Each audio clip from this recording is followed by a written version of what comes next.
Sábado desse de sol, tá? Aqui no Rio de Janeiro e eu gravando um vídeo pra vocês, tá? Me valoriza porque eu acabei de acordar, cara. Não tem nem 10 minutos que eu acordei e eu vim aqui gravar pra vocês, tá? Claro, né? Tomei um cafezinho, escovei meu dente, lavei meu rosto, tô aqui gravando pra vocês. Então me valoriza, por favor, tá? Porque não é qualquer um que faz isso aí não, tá? Sem contar que hoje a iluminação, né, no meu rosto tá diferente, né? Porque eu gravo com a luz do sol. Gosto de gravar de manhã justamente por causa disso, né? A luz natural. Então a luz natural do sol tá batendo no chão nesse momento, né? Então se eu olhar pro chão, cara, e fizer uma cara assim, é porque o sol tá quase me cegando aqui, né? Mas enfim, nada vai atrapalhar a gravação de hoje, porque ela é muito importante. Esse vídeo aqui é muito importante e já tá aí explícito no título, né, do que a gente vai falar hoje. Então, como você viu aí no título do vídeo, ou você nem viu o título do vídeo, só saiu clicando nesse vídeo, cara, vamos falar a respeito da escravidão aqui no Brasil, mais precisamente no Brasil colonial. A gente vai dar continuidade ali à história do Brasil colonial. Se você nunca assistiu a minha playlist a respeito da história do Brasil colonial, eu não preciso nem te falar nada, né? Que tu tá marcando muita bobeira, tá perdendo muito conteúdo e muito conhecimento. Nos vídeos passados eu falei sobre a escravidão indígena aqui, né, no Brasil colonial, tá ligado? Se eu não me engano foram 2 vídeos, tá mega completo, entendeu? Eu fiz com bastante carinho aí pra vocês, então confere lá. E vamos dar prosseguimento, né, à nossa saga. Ana, quando que ela vai acabar? Eu não sei, quando o Brasil deixar de ser colônia, tá ligado? Basicamente aí. Aí a gente vai começar a falar do Brasil já ali como reino e tudo mais, como império, papapá, pepepé, família real chegando aqui. Então já adiantando pra você, cara, se eu não me engano, o vídeo a respeito da escravidão aqui no Brasil colonial, eu dividi em 4 partes. Ana, por que tudo isso? Mano, porque eu tô tentando trazer uma parada muito completa. Então se eu gravasse esses 4 vídeos em um, posso dizer pra você com tranquilidade que daria papo de 1h30, 2 horas, ia ser um documentário. Eu não ia aguentar falar 1h30, 2 horas e muito menos editar esse material bruto. Então, basicamente, essas 4 partes, né, eu dividi em 4 temas. O primeiro tema, que é esse vídeo aqui, né, o primeiro vídeo que você está assistindo, é uma introdução, mas a respeito da escravidão, também um pouco da questão do continente africano. Eu vou trazer lá dos primórdios até chegar aqui, tá ligado? Então, confia em mim que tem muita coisa. Então o vídeo 1 é mais uma introdução, o vídeo 2 já é falando de fato da escravidão aqui no Brasil colonial. O terceiro vídeo, o que eu falei aqui?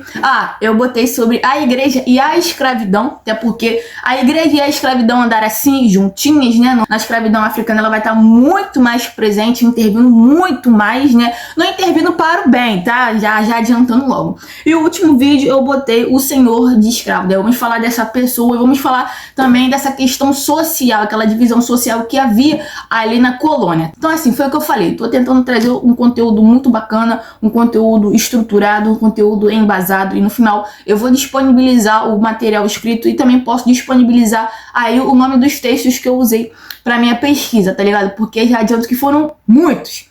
Eu tive que ler bastante, se eu não me engano eu fiquei quase um mês inteiro estudando sobre isso, né? E claro que eu não cheguei à perfeição, antes que venha alguém comentar aí, que não falou isso.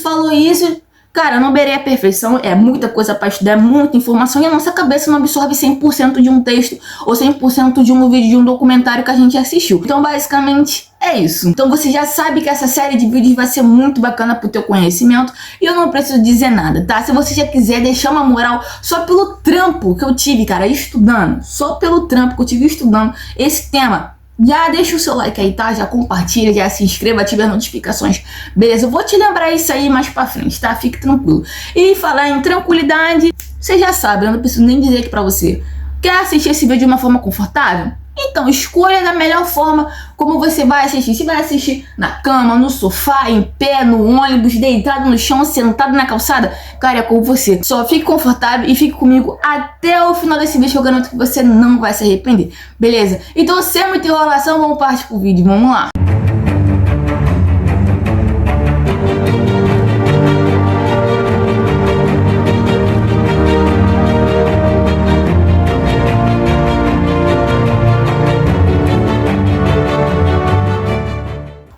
Bloco desse vídeo, cara, é muito importante você prestar muita atenção. Eu aconselho você até pegar um papelzinho, uma caneta, porque vai ser importante. Até porque o primeiro bloco desse vídeo eu dei o nome de visões e teorias a respeito do continente africano. Até porque essas visões, essas teorias que vão embasar e legitimar a escravidão na modernidade surgiram lá na antiguidade. Então é muito importante a gente entender o que cada autor, o que cada personagem histórico, intelectual falou, porque, cara, vai dar base pra gente entender como que esse sistema se estruturou e como ele foi legitimado. Então, pra gente começar, cara, é muito importante dizer que basicamente essas visões, essas teorias, essa galera que estava pensando a respeito da escravidão e do continente africano em si, vai surgir aonde, né? Vão surgir aonde? Lá no continente europeu, até porque eles se dizem, né, o berço da civilização e tudo mais, então vai sair tudo de lá a respeito da África. Então vai ser uma visão completamente preconceituosa, racista e distorcida da parada. Essas teorias, essas visões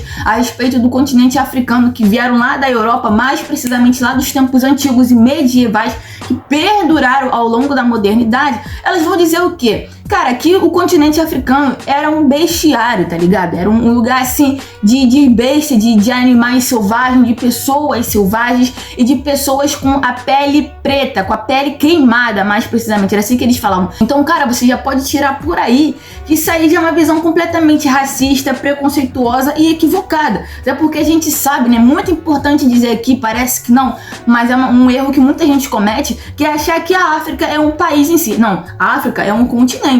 Então, se você ir de norte a sul, você vai encontrar vários tipos de cultura, vários tipos de povos, de língua. Então, a África não é uma coisa só. Mas na cabeça daquela galera preconceituosa das antigas, né, medievais e lá das antigas, lá na Grécia, Roma, essa galera aí, era tudo uma coisa só e tudo numa visão muito preconceituosa. E eles também pensavam muito a respeito dessa questão do continente africano ser um lugar amaldiçoado. E vocês já vão entender o que é essa questão da maldição. Se você já me acompanha há um bom tempo aqui, eu já falei um pouco a respeito dessa maldição do continente africano, essa teoria. Se você lembrou aí, cara, na maldição de Cã, Noé e seus filhos, é mais ou menos essa linha de raciocínio que a gente vai trabalhar em relação à maldição do continente africano.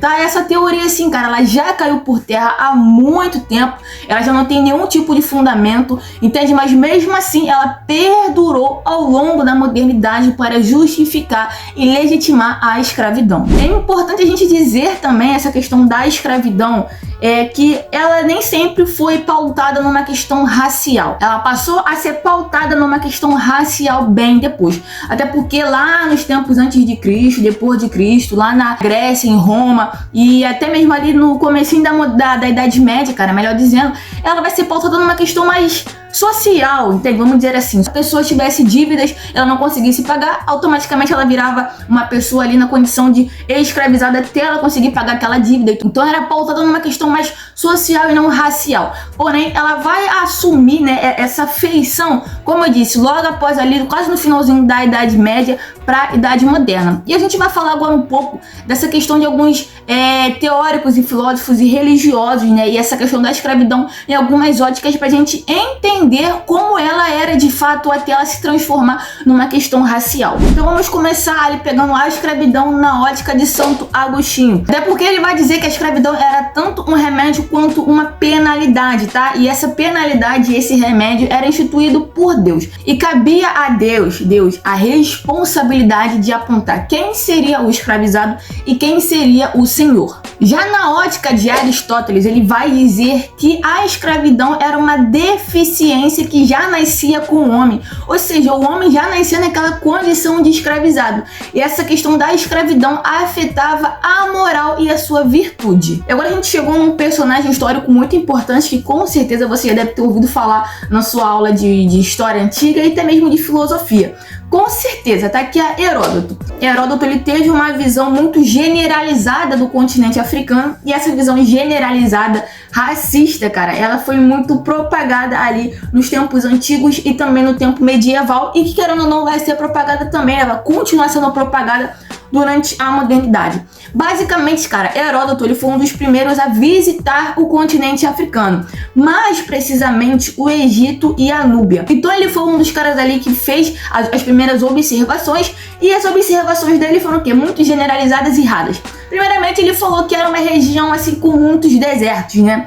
E depois disso ele falou também, cara, que era um lugar que as pessoas tinham a pele preta, a pele queimada e que se alimentavam de serpente. Pô, aí tu já pensa o quê? Cara, que lugar é esse? Que lugar é esse que não dá pra viver, que não dá pra habitar, onde as pessoas comem serpente? Que negócio é esse? Ficou uma coisa meio estranha, muito preconceituosa e muito rasa. E ele levou essa perspectiva, essa ótica totalmente errônea do continente africano, até porque isso foi generalizado para o continente africano e não para somente uma região, até porque, cara, é aquela coisa, você visita o Rio de Janeiro, mas você visita, vamos dizer, o centro do Rio, né? Aquela cidade maravilhosa, mas você não foi na Zona Oeste, você não foi na Zona Norte, você não foi na Baixada Fluminense pra saber como é de fato é aquela região. Então foi basicamente isso, ele visitou uma região, ele visitou um local e generalizou aquilo para o resto do continente, e que essa visão errônea foi propagada ao longo dos séculos. Agora, avançando um pouquinho, né, saindo ali já da antiguidade, né, para um pouquinho ali da questão da era moderna,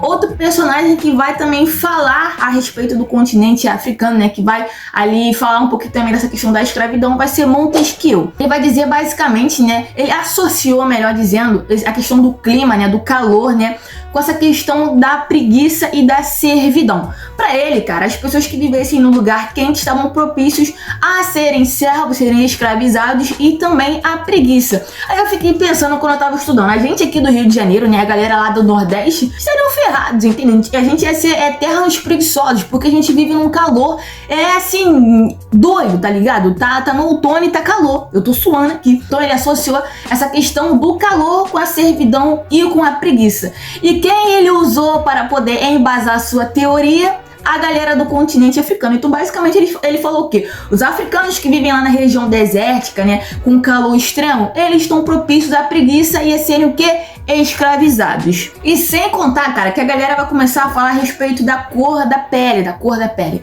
Basicamente, na cabeça dessa galera preconceituosa, racista e tudo que tem de ruim, dizia o quê? Que o preto, né, era a cor associada ao pecado. Então, a pessoa que tinha a pele preta, pele negra, era basicamente uma pessoa pecaminosa, uma pessoa que não possuía a graça divina, não tinha a bondade de Deus no coração, no corpo, sei lá. Para eles era basicamente isso, a falta de uma compaixão divina, a falta da graça divina, né, a falta de Deus.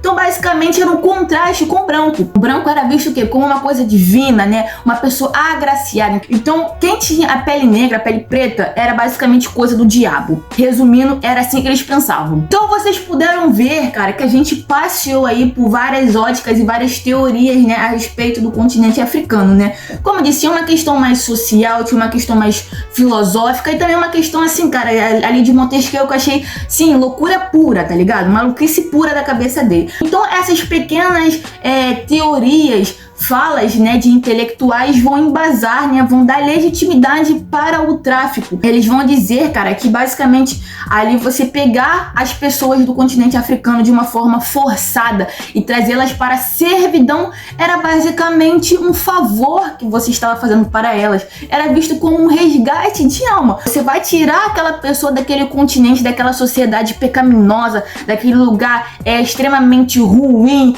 que está amaldiçoado por Deus, e você vai trazer para o novo mundo, que era um lugar abençoado por Deus. Entende? Era uma questão de resgate na cabeça deles, mas a gente sabe que isso é totalmente errado. Mas aquela coisa, naquele momento, naquela sociedade, isso era verdade absoluta. Aquilo ali que eles estavam fazendo era basicamente um favor. E a Igreja Católica, ela vai ser muito importante nesse processo de legitimar também essa questão do tráfico com esse discurso. E agora chegamos no nosso penúltimo bloco desse vídeo, cara. Vamos falar de fato da escravidão, né? Uma pequena introdução da escravidão no Brasil colonial, né? Você sabe muito bem, cara, você deve ter ouvido na sua aula de história o seu professor falando, né, que o Brasil, ele se estruturou em basicamente, né, o Brasil colonial, ele se estruturou em 3 pilares. O primeiro deles era a dependência externa. O que seria isso? Rapidão, cara, só explicando pra você aquela coisa. O Brasil, ele plantava e tudo que ele plantava, ele colhia e jogava para o mercado externo. Basicamente, né, o açúcar não ficava aqui, era levado lá pra Europa, né, e tudo mais. Era basicamente isso.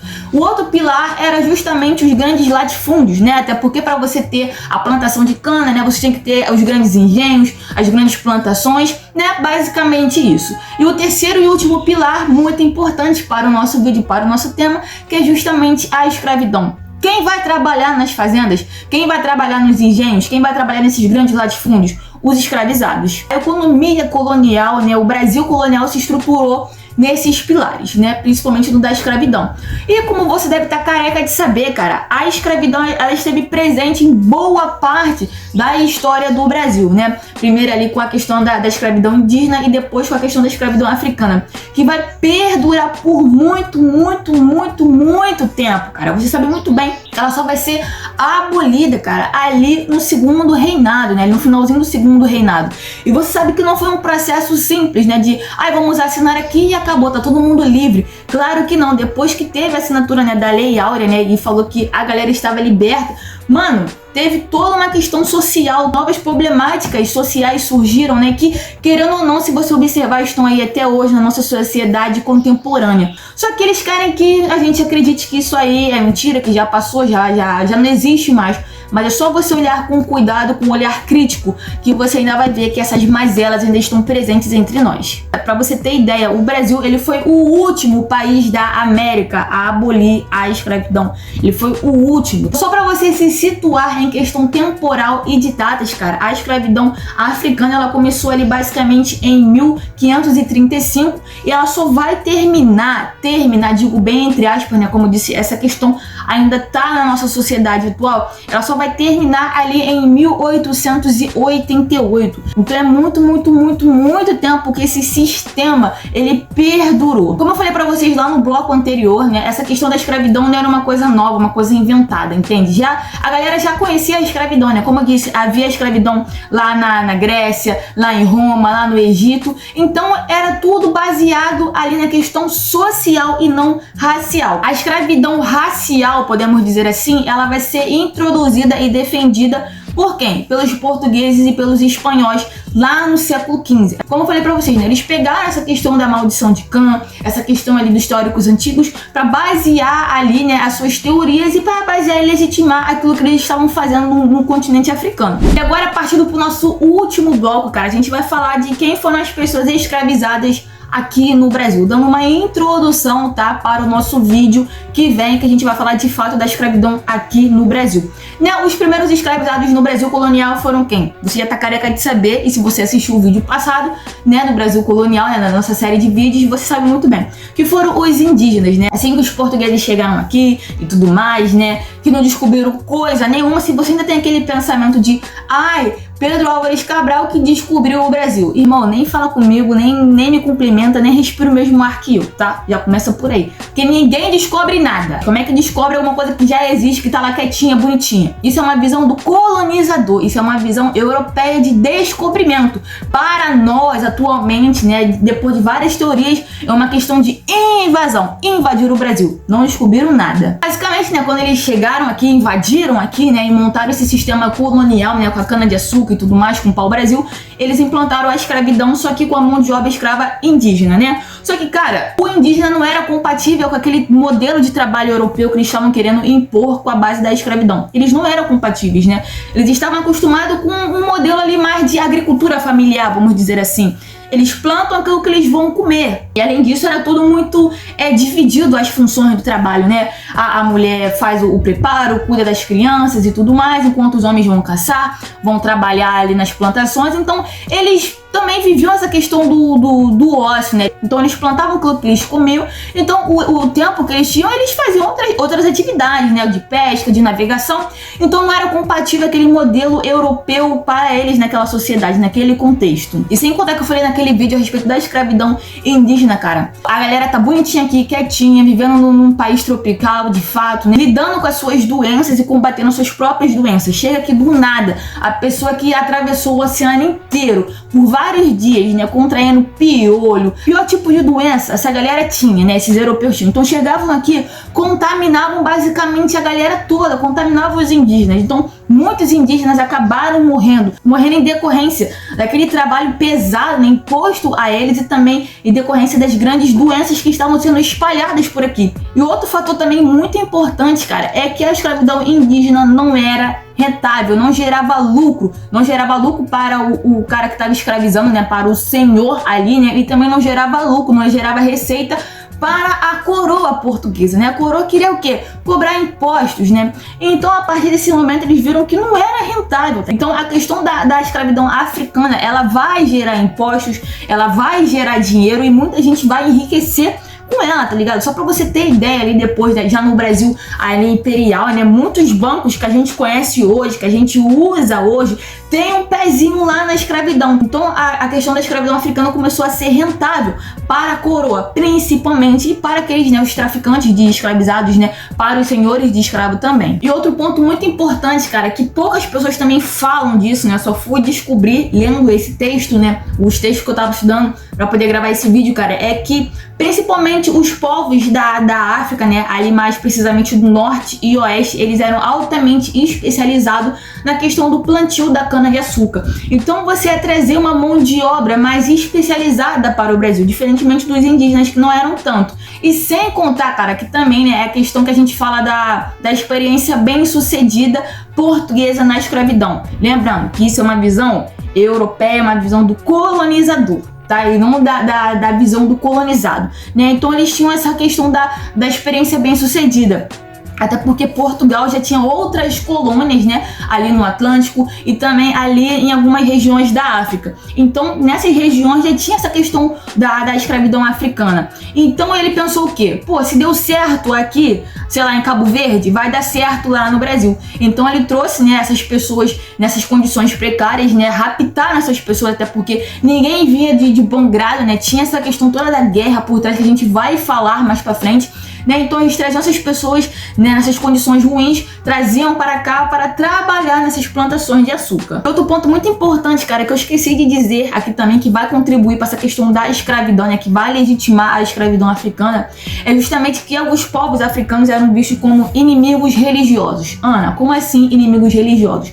Você lembra muito bem, se você é novo ou não aqui no canal, já me acompanha há muito tempo, tu lembra lá na história de Portugal, que eu falei ali da tomada de Ceuta, ali da reconquista da Península Ibérica e tudo mais, né, o combate contra os mouros, né, os mouros eram basicamente os muçulmanos, eu tinha muitos muçulmanos no continente africano, né, então basicamente, né, a igreja dizia o quê? Vocês têm que combater esses mouros, vocês têm que combater esses pagãos, eles são inimigos religiosos de nós, católicos. Então os portugueses e os espanhóis eram aqueles, né, escolhidos por Deus, né, de levar a socialização, de levar a fé católica para aquela galera. Então basicamente eles tinham que chegar ali e combater essas pessoas que não seguiam o catolicismo. E isso vai dar base ainda mais para sustentar essa teoria, né, essa legitimação do tráfico. Gente, então eu vou parar nesse exato ponto, tá? Como eu disse, esse vídeo foi mais uma introdução e a gente entendeu também, né, como essa questão da escravidão ao longo dos séculos, né, ao longo de várias teorias e filosofias foi cada vez mais sendo legitimada, né? Eu espero que vocês tenham anotado bastante coisa, tá? Entendido e aprendido pelo menos uma coisinha nova, até porque nesses estudos que eu fiz, né, sobre essa questão da escravidão africana no Brasil colonial, eu aprendi diversas coisas novas que eu nunca tinha ouvido falar. E a partir do vídeo que vem, o vídeo 2, a gente vai falar de fato da escravidão aqui na sociedade colonial brasileira, né? Como é que se deu esse sistema, quem eram as pessoas que eram escravizadas, né? Os povos da África que eram escravizados, essa questão da troca, né, de mercadoria por escravizados. Então assim, cara, vai valer a pena você acompanhar essa série de vídeos, tá? Se você puder, cara, me dá uma moral, que é deixando o seu like, compartilhando o vídeo e até mesmo se inscrevendo e ativando a notificação, vai me ajudar demais. Se você gostou, cara, gostou da minha pessoa e quiser me seguir no meu Insta pessoal, pode seguir no Insta de História, no TikTok. O TikTok é o lugar, depois do YouTube, que eu tô mais presente, tá? Tô tentando gravar aí com uma frequência maior de vídeos, então vale super a pena você me acompanhar, beleza? Então é isso, gente. Muito obrigada pela sua audiência, muito obrigada por ter ficado até aqui comigo, tá? E é isso. Até o próximo vídeo. Valeu!